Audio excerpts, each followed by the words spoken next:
빌립보서 4장 10절에서 13절에 이르는 말씀, 사순절 중 세 번째 주일을 맞이한 우리들에게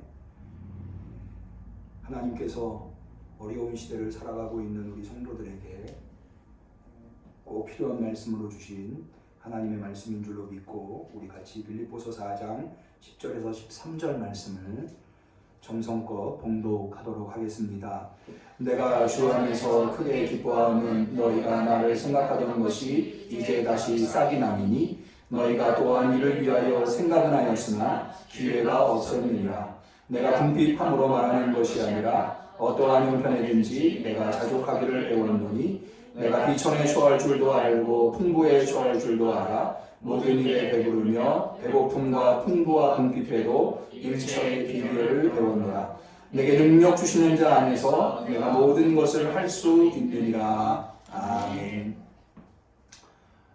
전례 없는 전염병으로 인해서 우리 응암교회 성도들은 교회에 모이지 못하고 각 가정에서 예배를 드리게 되었습니다. 그래서 우리 성도들의 예배에 조금이나마 보탬이 될 수 있을까 하여 이렇게 동영상을, 예배 실황을 동영상으로 제작하여서 보내드리게 되었습니다. 동영상이 잘 녹화되고 있죠? 예. 동영상을 통해서 예배드리지만 이 예배에 참여하는 우리 성도님들과 또 성도님들의 가정과 하시는 모든 일들 가운데에 하나님의 은총이 더욱더 강력히 임하여서 이 어려움을 오히려 전화위복의 기회로 삼을 수 있는 우리 성도님들이 되실 수 있기를 주님의 이름으로 간절히 축원합니다. 제가 존경하는 철학자 중에 안병욱 교수님이라고 하는 분이 계십니다. 2013년도에 작고하셨는데 1920년 그러니까 일제강점기가 막 시작되어서 평안남도 용강에서 출생하신 분인데 이분은 6.25 이후에 남쪽으로 내려오셔서 우리나라 김태길, 김영석과 함께 우리나라를 대표하는 3대 철학자 중에 한 분이 되셨습니다. 뿐만 아니라 우리나라의 1세대 철학자라고 할 수가 있습니다. 이 안병욱 교수님의 나의 인생론이라고 하는 글을 접하게 되었는데요. 매우 인상적이었습니다. 1920년에 출생하여서 철학자로서 우리나라의 현대사의 굴곡진 시절들을 모두 다 지나온 인물이 어떤 인생관을 가지고 있는가 굉장히 흥미롭게 나의 인생론이라고 하는 것을 살펴보게 되었습니다.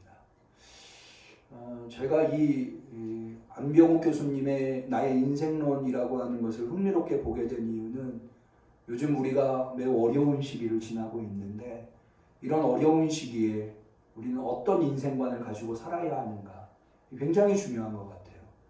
그래서 더욱더 관심을 가지고 이 안병욱 교수님의 나의 인생론이라고 하는 글을 보게 되었습니다. 그래서 잠시 그 안병욱 교수님의 나의 인생론이라고 하는 글을 소개하려고 하는데요. 한번 잘 들어보세요. 나는 인생을 사랑합니다. 아침마다 찬미하는 밝은 태양이 있기 때문입니다. 내가 사랑하는 소중한 식구가 있기 때문입니다. 내가 믿고 좋아하는 정다운 친구가 있기 때문입니다. 내가 심혈을 기울여 일할 천직이 있기 때문입니다. 하나의 핏줄기로 얽힌 조국과 동포가 있기 때문입니다. 내가 정성을 다해 추구할 진리가 있기 때문입니다. 경건한 마음으로 우러러볼 하나님이 계시기 때문입니다. 그러니까 어려운 시기에 철학자로서 어떤 인생관을 가져야 하는가, 이 안병욱 교수님은 이 짧은 나의 인생론이라고 하는 글 안에 담아두신 듯한데 그의 인생론은 한마디로 얘기하면 방금 들으신 대로 사랑과 감사라고 할 수가 있겠습니다. 나는 인생을 사랑합니다. 나에게 소중한 것들이 여전히 있기 때문에 태양, 식구, 친구, 천직, 조국, 진리, 그리고 무엇보다도 하나님이 계시기 때문에 아무리 힘들고 어려운 상황이 되어도 나는 내 인생을 사랑하고 나는 감사한다 라는 안병옥 교수님의 인생론은 어려운 시대를 살아가고 있는 우리들한테 던져주는 의미가 결코 작지 아니하다 할 수 있겠습니다. 제가 이 안병옥 교수님의 인생론으로 설교를 시작하는 이유는 오늘 우리가 읽은 빌립보서 4장에는 바울의 인생론이 기록되어 있다고 저는 생각을 합니다. 그래서 이 바울의 인생론은 또한 무엇인가?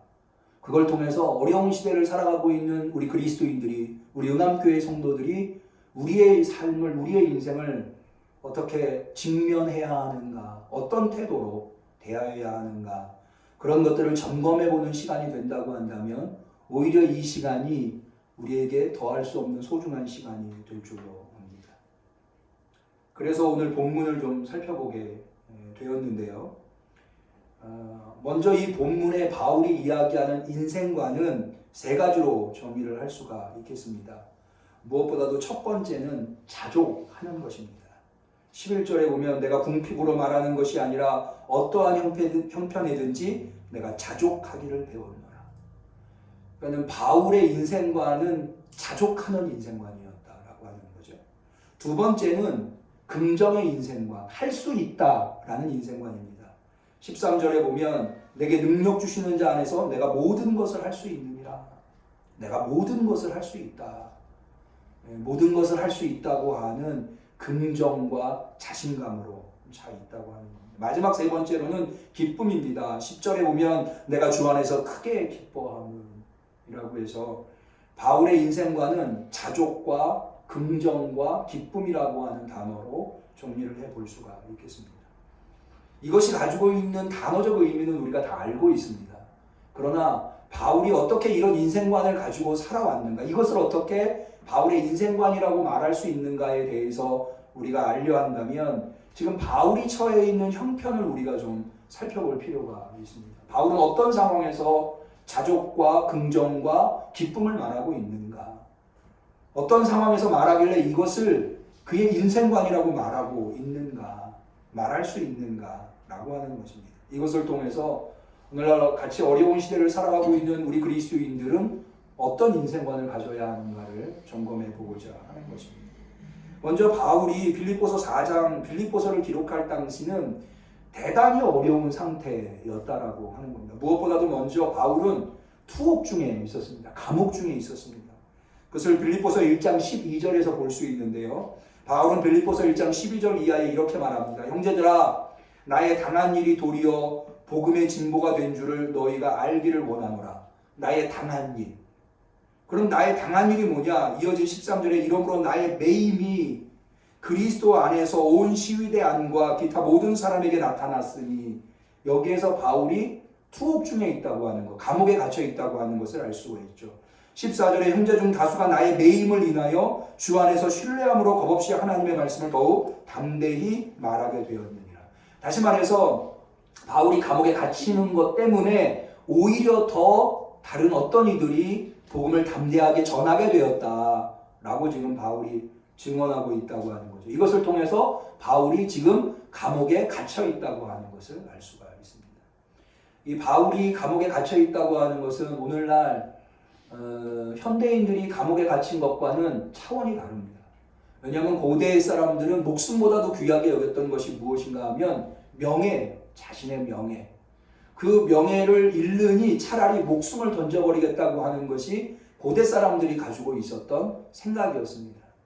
그런데 그 명예 중에서 가장 치명적인, 명예의 치명적인 손상을 가져오는 것 중에 하나가 뭐냐면 옥에 갇히는 거였습니다. 왜냐하면 감옥은 일반적으로 누가 갑니까? 죄인들이 가는 거죠. 범죄한 자들이 가는 겁니다. 그러니까는 복음을 전하는 선교사가, 지도자가 감옥에 갔다, 사도가 감옥에 갔다, 이것은 사도로서 복음을 전하는 자로서 사람들한테 명예를 인정받을 수 없는 매우 치명적인 구실이 될 수 있는 거죠. 사실 오늘날도 마찬가지죠. 오늘날도 어느 목사님이 감옥에 갔다고 하면 뭐 이유 여하를 떠나서 그것을 좋게 볼 수 있는 사람은 아무도 없을 겁니다. 바울은 지금은 투옥 상태에서 빌립보서를 쓰고 있다는 거죠. 뿐만 아니라 바울에게 또 다른 어려움이 있었는데 그것이 바로 빌립보서 2장 25절 이하에 나오는데 거기 보면 이렇게 기록되어 있습니다. 그러나 에바브로디도를 너희에게 보내는 것이 필요한 줄로 생각하노니 그는 나의 형제요 함께 수고하고 함께 군사된 자요 너희 사자로 나의 쓸 것을 돕는 자라. 그가 너희 무리를 간절히 사모하고 자기 병든 것을 너희가 들은 줄을 알고 심히 근심한지라. 무슨 내용입니까? 에바브로디도라고 하는 사람이 감옥에 갇혀있는 바울 곁에서 바울을 돕고 있는 사람이었다는 거예요. 그런데 그 에바브로디도가 병에 걸린 거예요.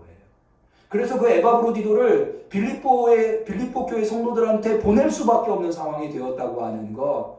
그러니까는 같이 있다가는 에바브로디도도 죽고 바울도 죽을 상황이 되니까 어쩔 수 없이 에바브로디도를 보내야 하는 상황이 되었다는 거죠. 아마도 바울은 감옥에서 매우 육체적으로 어려움에 처해 있었나 봐요. 누군가의 도움 없이는 감옥에서 살아갈 수 없는 상황이 되었기에 빌립보 교회는 에바브로디도를 바울에게 보내준 듯 합니다. 그런데 그 에바브로디도가 설상가상으로 병에 걸린 거예요. 그래서 더 이상 바울을 돌볼 수가 없는 상태가 되었던 거죠. 이어진 27절에 이렇게 되어 있습니다. 저가 병들어 죽게 되었으나. 그러니까 에바브로디도가 더 이상 바울을 돌볼 수 없는 상황이 된 겁니다. 참으로 가슴 아픈 일이 아닐 수 없습니다. 자신을 도우러 빌립보 교회 성도들의 환송을 받아 바울의 감옥에 찾아온 에바브로디도. 그런데 자기를 돌보다 좋아지기는커녕 오히려 병들어 죽게 된 상태를 바울이 목격하고 도저히 곁에 둘 수 없어. 곁에 뒀다가는 죽을 수밖에 없으니까 빌립보 교회 성도들한테 보낼 때 바울의 심정이 어떻겠습니까? 아마 가슴이 찢어지는 듯한 아픔이 있을 겁니다. 그러나 사실 감옥에 갇혀있는 바울을 가장 괴롭혔었던 것은 바울이 감옥에 투옥되었다는 사실도 아니고 에바브로디도가 병들었다는 사실도 아니라 오히려 바울이 감옥에 갇힘으로 말미암아 많은 바울을 추종하던 사람들, 따르던 성도들이 바울을 배신하고 등들렸다고 하는 것.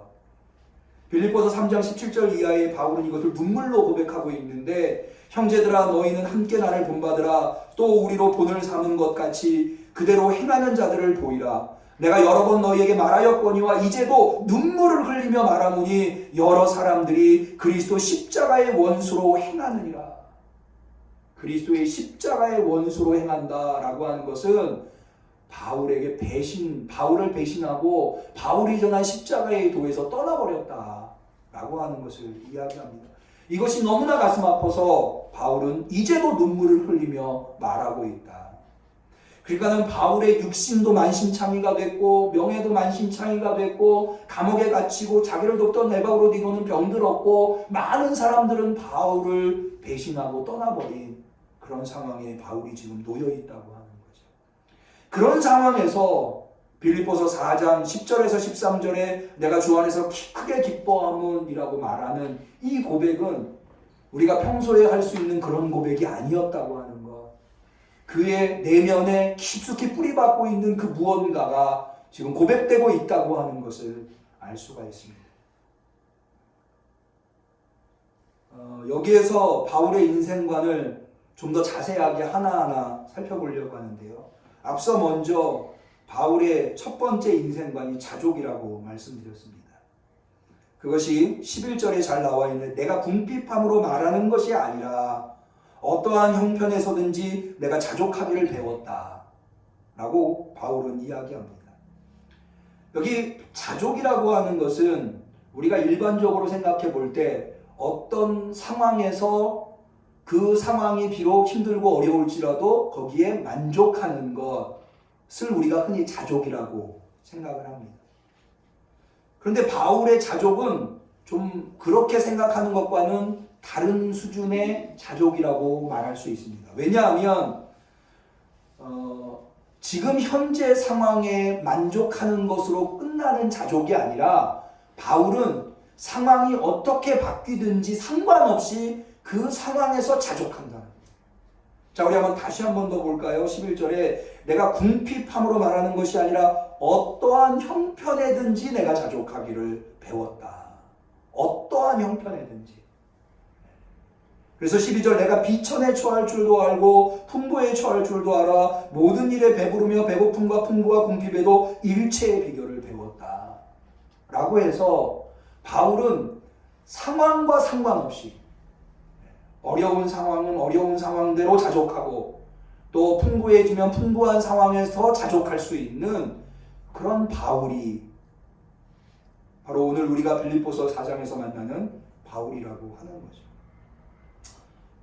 여러분, 오늘날 우리는 어떻습니까? 우리는 어떠한 상황에서든지 자족하고 있습니까? 사실 그러지 못하죠. 오늘날 현대인들은 상황이 조금만 어려워져도 불평하고 불만하고 만족할 줄 모르는 것이 어떻게 보면 현대인들이 불행을 떨치지 못하는 가장 근본적인 이유가 아닐까. 자족하지 못하는. 사실 최초의 범죄가 이 만족하지 못하는 것에서부터, 그러니까는 에덴 동산에 아담과 하와가 선악과를 따먹은 것, 에덴 동산에 얼마나 많은 실과가 있었습니까? 그럼에도 불구하고 아담과 하와는 그것만으로 만족하지 못하고 하나님이 금지시킨 선악을 알게 하는 나무의 실과를 따먹음으로, 다시 말해서 자신에게 주어진 상황에 만족하지 못함으로 범죄를 하게 되었고 불행에 이르게 되었다고 하는 겁니다. 어떤 분은 또 이렇게 얘기할지 모르겠어요. 자족하는 것보다 뭔가 불만을 가지고 살아가야 그 사람이 성장하고 노력함으로 말미암아 무언가를 이룰 수 있다. 다 만족한다면 그 사람이 노력하겠느냐? 노력하지 않으면 성장할 수 있겠느냐? 오히려 어느 정도의 불만을 가지고 살아가는 것이 더 인간의 삶에는 유익이 될지 모른다 라고 말할 수도 있을지 모릅니다. 그러나 바울이 자족한다고 하는 것은 운명적으로 숙명적으로 인생을 받아들이겠다는 의미가 아닙니다. 그래서 내가는 노력해도 안 돼, 그러니 나는 노력하지 않을 거야가 아니라는 거죠. 바울은 그런 운명론자가 아닙니다. 바울은 오히려 그런 상황 속에서도 뭔가를 위해서 끊임없이 노력하고자 하는 인물이었다고 하는 겁니다. 우리가 오늘 본문에서 보듯이 11절, 12절에 연거푸 뭐라고 이야기하고 있습니까? 내가 궁핍함으로 말하는 것이 아니라 어떠한 형편이든지 내가 자족하기를 배웠노라. 또 12절에도 보면 내가 비천에 처할 줄도 알고 풍부에 처할 줄도 알아 모든 일에 배부르며 배고픔과 풍부와 궁핍에도 일체의 비결을 배웠노라.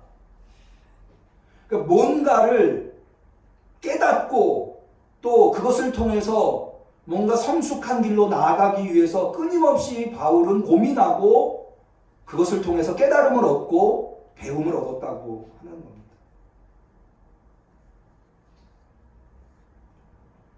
오늘날 우리가 코로나로 인해서 매우 어려움에 처해 있습니다.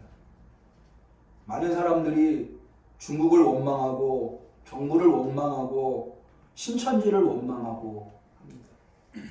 그런데요, 그거는 바울이 빌립보서 4장에서 보여주는 태도가 아닙니다. 어떻게 하면 이 어려운 상황에서 우리에게 맡겨주신 사명을 잘 감당할 수 있을까? 고민하고 배우는 것, 그것이 바로 우리가 이 어려운 상황에서 해야 할 몫이라고 합니다. 어떻게 하면 내가 신앙인으로서 이 어려운 상황에서 신앙을 잃어버리지 않고 하나님을 더 붙들고 하나님 앞에 더 나아가고 하나님이 맡겨주신 사명을 더 잘 감당할 수 있을까? 그 방법을 찾아보고 그것을 위해서 노력하고 그것을 위해서 최선을 다하는 것, 그것이 바로 바울이 빌립보서 4장에서 보여주고 있는 자족하기를 배웠다고 하는 것에서 우리가 발견해 볼 수 있는 그리스도인들의 태도라고 할 것입니다. 모쪼록 우리 응암교회 성도들은 상황이 어려우면 어려울수록 더 지혜로워지실 수 있기를 축원합니다. 그래서 아무리 어려운 상황에서도 내가 반드시 해야만 하는 이 사명, 그 사명을 포기하거나 놓쳐버리는 것이 아니라 그 어려운 상황에서도 그 사명을 오히려 더 잘 감당할 수 있는 길을 열어볼 수 있는, 열어갈 수 있는 우리 응암교회 성도님들이 되시기를 축원합니다. 바울이 본문에서 보여주는 두 번째 인생관은 긍정적 태도입니다. 긍정입니다. 앞서 말씀드린 대로 13절에 내게 능력 주시는 자 안에서 내가 모든 것을 할 수 있느니라. 할 수 있다. 할 수 없다가 아니에요. 상황이 어렵기 때문에 할 수 없다가 아니에요. 할 수 있답니다. 그러면 이렇게 상황이 어려워졌음에도 불구하고 어떻게 바울은 할 수 있다고 이야기하고 있습니까? 고백하고 있습니까? 그런 인생관을 가질 수 있습니까? 그것은 바로 하나님의 도우심을 신뢰하기 때문입니다. 내게 능력 주시는 자 안에서 내가 모든 것을 할 수 있습니다. 바울이 가지고 있는 하나님에 대한 믿음은 상황이 아무리 어려워져도 그 상황 속에서 내게 맡겨주신 사명을 할 수 있도록 해주시는 하나님이라는 거예요. 믿으시기를 축원합니다. 여기에서 베풀어 주시는 하나님의 능력 주시는 자라고 할 때에 그 하나님이 베푸시는 능력은 무엇입니까? 물론 이런저런 능력을 하나님이 우리에게 주십니다. 건강의 능력도 주실 테고요. 물질의 능력도 주실 테고요. 지혜의 능력도 주실 테고 믿음의 능력도 주실 테고 그러나 바울이 여기에서 고백하고 있는 바 내게 능력 주시는 자 그 하나님이 주시는 바울에게 주시는 능력은 무엇보다도 일체의 비결을 배우게 해주시는 능력 깨닫게 해주시는 능력 깨달음의 능력 배움의 능력이 바로 하나님이 능력 주시는 하나님이 바울에게 베풀어 주시는 능력입니다. 여러분 이 능력이 가장 탁월한 능력이라고 할 수 있습니다. 왜냐하면 내 밖에 있는 것을 변화시킨다고 하는 것은 물론 그것도 어려운 일이에요. 예를 들어서 코로나가 발생했는데 코로나가 사라지게 만드는 능력 그것도 쉽지 않은 능력이에요. 그러나 코로나가 사라진다고 모든 질병이 사라질까요? 아니에요. 코로나가 사라지고 나면 또 다른 질병이 또 발생하기 마련이에요. 메르스가 발생했고 사스가 발생했듯이 또 다른 질병이 발생할 거예요. 중요한 거는 내 밖에 있는 것을 바꾸는 능력이 아니라 내가 바뀌는 능력이 나타나야 돼요. 내가 바뀌어야 내 밖에 있는 것들이 더 이상 문제가 되지 않는 거예요. 내가 바뀌지 않으면 나는 끊임없이 내 밖에 있는 것들로 인해서 고통당할 수밖에 없다고 하는 거죠. 나를 바꿀 수 있는 능력, 그 능력은 어디에서 나옵니까? 바로 깨달음, 배움에서 나옵니다. 그래서 바울은 이야기합니다. 일체의 비결을 배웠노라. 풍부에 처할 줄도 알고 비천에 처할 줄도 알아. 저는 오늘날 우리 그리스도인들이 꼭 배워야 할 능력이 바로 이런 능력인 것 같아요. 세상 사람들은요, 가난한 사람이 어느 날 부자가 되면 부자로서의 삶을 배우지 못해서 사람이 바뀌거나 혹은 그로 말미암아 인생이 만신창이가 되는 경우를 자주 발견해 봅니다. 예를 들어서 어떤 사람이 로또에 당첨이 됐어요. 그러면 로또에 당첨된 것이 꼭 행운을 가져다 주는 것만은 아니라고 하는 것을 우리는 뉴스나 보도들을 통해서 확인해 볼 수 있지 않습니까? 그러니까는 풍부에 처할 줄도 아는 비결 이거를 배우는 것이 굉장히 중요해요. 반대도 마찬가지예요. 어떤 부자가 있는데 어느 하루 쫄딱 망해서 가난하게 돼버리면 사실은 부자였을 때에 더 이상 생활 방식과 행동 양식이 맞지 않아요. 그러니까 어리둥절하는 거예요. 그러다가 보면 이 부자가 극단적인 선택을 하곤 합니다. 그런 예를 우린 주변에서 비일비재하게 보잖아요. 우리 그리스도인들은 인생이라고 하는 것이 그렇지 않습니까? 풍부할 때도 있고 비천할 때도 있고 풍부할 때는 없고 비천할 때만 있었나요? 인생이라고 하는 게 풍부할 때도 있고 비천할 때도 있는 거예요. 풍부할 때는 풍부할 때대로 교만하지 않고 또 뭔가 자신을 드러내려 하지 않고 하나님이 맡겨주신 사명 감당하는 거. 또 반대로 비천해져도 낙심하지 않고 좌절하지 않고 그 상황에서 또 하나님의 일을 감당하는 거. 그것을 배울 수 있어야 된다. 그것을 바울은 오늘 일체의 비결을 배웠다고 고백하고 있습니다. 주님이 주시는 능력, 그 어떤 능력보다도 풍부에도 처할 줄도 알고 비천에도 처할 줄도 아는. 그래서 상황이 어떻게 되든지 그 상황 속에서 결코 포기할 수 없는, 결코 좌절될 수 없는 그 하나님이 맡겨주신 사명, 그 사명을 잘 감당할 수 있는 우리 응암교회 성도님들이 되시기를 축원합니다. 그러면 바울이 그렇게 풍부한 상황에서나 비천한 상황에서나 어느 상황에서든지 감당하고자 일체의 비결을 배우려고 애쓰고 몸부림치고 노력했었던 그 일, 그 사명은 무엇입니까? 그것은 바로 사람을 얻는 일입니다. 10절을 우리 한번 볼까요? 내가 주 안에서 크게 기뻐함은 너희가 나를 생각하던 것이 이제 다시 싹이 남이니 너희가 또한 이를 위하여 생각은 하였으나 기회가 없었느니라.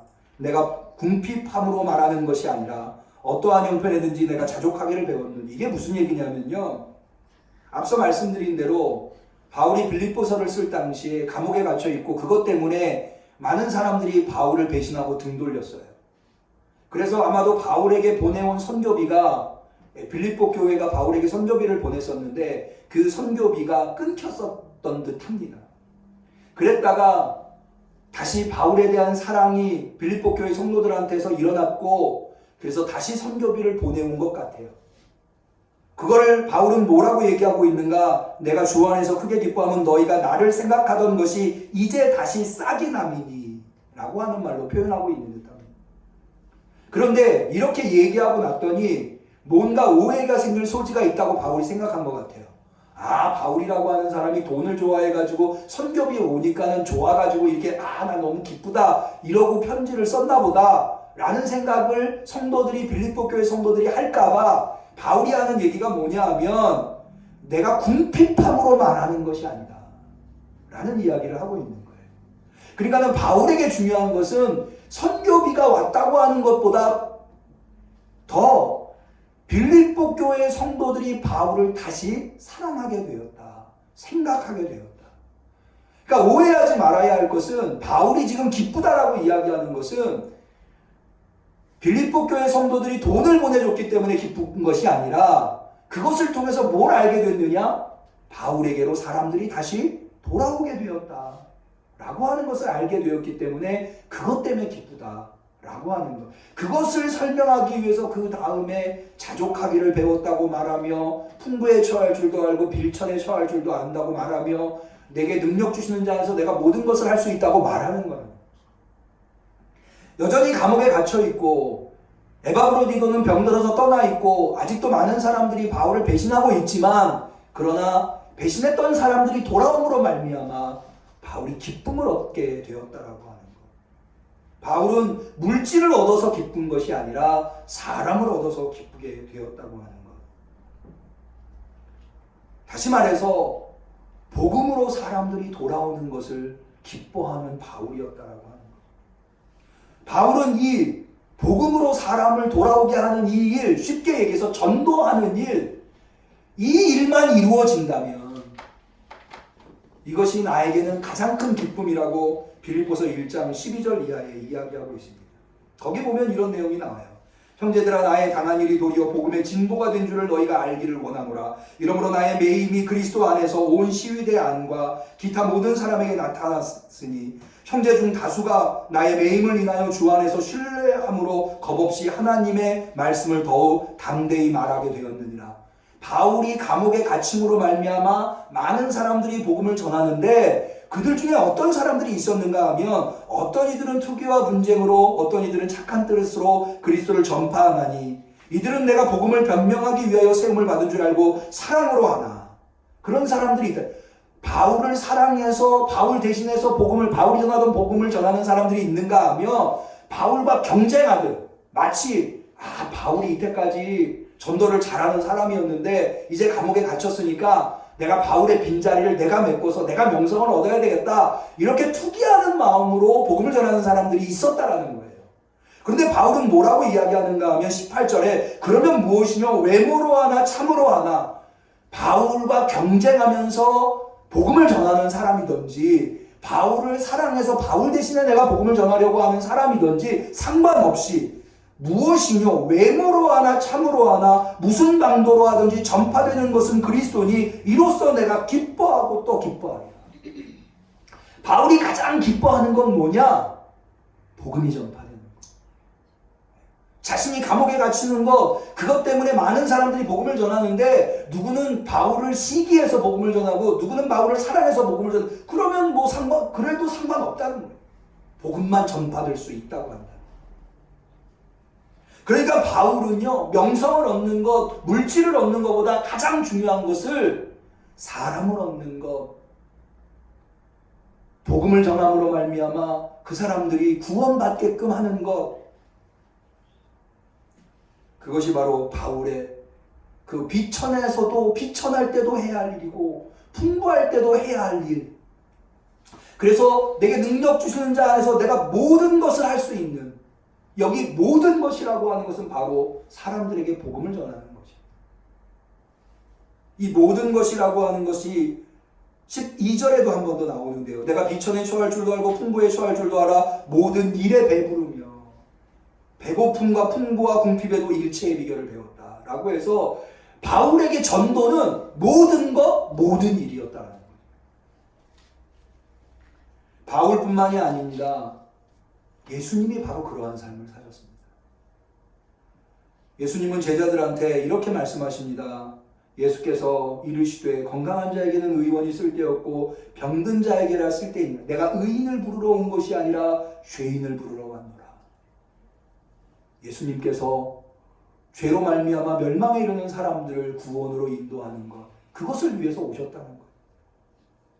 한 번은 제자들이 복음 전도를 위해서 나아갔을 때 귀신이 떠나가고 병자가 낫고, 그래서 돌아와서 우리가 세상에 복음을 전하러 나갔더니 이런 어마어마한 일들이 일어났습니다. 예수님한테 돌아와서 보고했을 때 예수님이 이렇게 말씀하십니다. 귀신들이 너희에게 항복하는 것으로 기뻐하지 말고 너희 이름이 하늘에 기록된 것으로 기뻐하라 하시니라. 무엇입니까?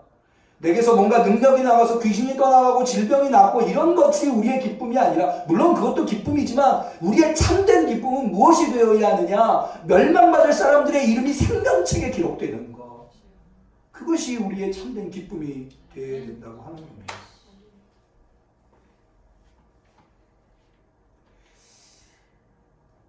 최근에 코로나 종국으로 말미암아 감추어졌던 것이 명백하게 세상에 드러나는 것이 있습니다. 그것은 뭐냐면 신천지라고 하는 이단 집단의 실상입니다. 저는 오늘날 이 신천지가 보여주는 태도를 통해서 정말 무서운 건 코로나가 아니라 신천지구나. 신천지는 어떠한 해로움을 가지고 있습니다. 사람들의 인생을 파괴하고 가정을 파괴하고 사회를 병들고, 그럼에도 불구하고 이게 쉽게 치료가 되지 않는다. 얼마나 코로나보다도 더 치명적인 해로움을 가지고 있어요. 또 아마 이 생각은 저만 드는 생각이 아닐 거예요. 다 그런 생각이 들 거예요. 야, 참 신천지 대단하다. 코로나의 전파력이 대단하지만 코로나보다 훨씬 더 강력한 전파력을 가지고 있구나. 어떻게 그렇게 많은 젊은이들이, 좀 아시죠? 교회마다 젊은이들이 텅텅 비어 나가는데 어떻게 이단은 이렇게 젊은이들을 포섭할 수 있었는가? 코로나의 특징 중에 하나가 증상이 나타나지 않는데도 불구하고 감염될 수 있다는 거잖아요. 은밀하게, 그런데 신천지는 코로나보다 더 은밀하게 활동하고 있었던 것을 이번에서야 우리는 알게 됐습니다. 그런데요, 한꺼풀 벗겨보면요, 이것은 신천지의 실상을 드러낸 것이 아니라 어찌 보면 우리 그리스도인들의 실상을, 정통 그리스도인이라고 하는 자들의 실상을 보여주는 것일런지 몰라요. 여러분, 왜 코로나라고 하는 질병이 이렇게 극성을 피웁니까? 사회가 건강하지 못하기 때문에. 여러분, 이 이단이라고 하는 신천지가 왜 이렇게 이 나라에 극성을 피웁니까? 교회와 성도들이 건강하지 못하니까. 교회가 교회답지 못하고 성도가 성도답지 못하고, 바로 그 건강하지 못한 신앙과 건강하지 못한 성도들과 교회의 이 질병을 먹고 살아가는 것이 이단들이거든요. 이단이 이렇게 창궐하다고 하는 것은 그만큼 한국교회가 각성해야 하는, 하나님이 그것을 드러내 보여주시는 것이 아닌가. 또 한 가지는 교회가 이 사회에 대해서 어떤 역할을 했는가. 예수님께서는 너희는 세상의 빛이라 소금이라 말씀하셨는데 우리는 정말 그 사명을 감당하고 있었는가. 이 사회에 대해서 우리가 제대로 선지자적인 목소리를 냈고 이 사회에 빛이 되었고 소금이 되었다면 신천지가 발을 붙일 수 있었겠습니까? 아니, 그거보다 더 우리에게 뼈아픈 반성은 신천지가 그렇게 포교 활동에 엄청난 힘을 기울일 때 우리는 얼마나 전도에 힘을 기울였고 그것이 바울이 이야기하는 대로 모든 것이 되었는가.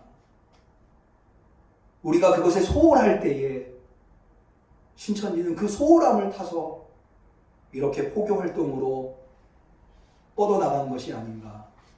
다시 말해서 신천지의 그 비밀이 드러나는 것은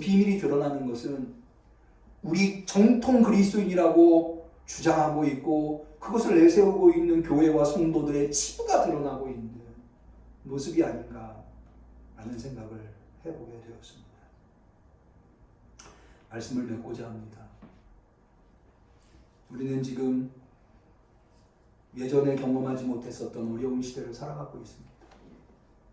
이 어려운 시대에 우리 그리스도인들만이라도, 아니 우리 응암교회 성도들만이라도 복음에 입각한 인생관을 가지고 하나님 앞에서 부끄러움 없는 삶을, 그래서 풍부에 처할 줄도 알고 빈곤에 처할 줄도 아는 그러한 상황 속에서도 하나님께 감사하며 하나님께 영광 올려드리며 예배드릴 수 있는 자족하는 신앙인으로, 그러나 자족으로 끝나는 것이 아니라 내게 능력 주시는 자 안에서 내가 모든 것을 할 수 있느니라라고 하는 긍정의 신앙으로, 더 나아가서 우리의 가슴 아픈 부족한 하나님께서 줄추어 내시는, 우리가 이때까지 빛과 소금의 역할대로 살지 못하고 교회가 교회답지 못하고 성도가 성도답지 못하고 특별히 전도에 소홀했었던 우리의 모습을 발견하고 이것을 위해서 더욱더 우리가 노력해 나갈 수 있는 저와 우리 응암교회 성도님들 될 수 있기를 주님의 이름으로 간절히 축원합니다. 기도하겠습니다. 하나님 아버지, 오늘 우리에게 말씀을 통하여서 이 어려운 시대를 어떻게 살아가야 하는가를 깨달아 알게 하시니 감사합니다. 주님, 어렵다고 불평하고 불만하고만 있을 것이 아니라 어려움 속에서도 내게 능력 주시는 자 안에서 내가 모든 것을 할 수 있느니라. 주님, 이 바울의 인생관을 우리가 배워 이 어려움을 극복하고 우리가 잃어버렸던 정통 신앙과 건강한 신앙, 그리고 우리에게 우리에게 맡겨주신 전도의 사명을 잘 감당할 수 있는 우리 응암교회 성도들이 다 되게 하여 주시옵소서. 예수님의 이름으로 기도 올리옵나이다. 아멘.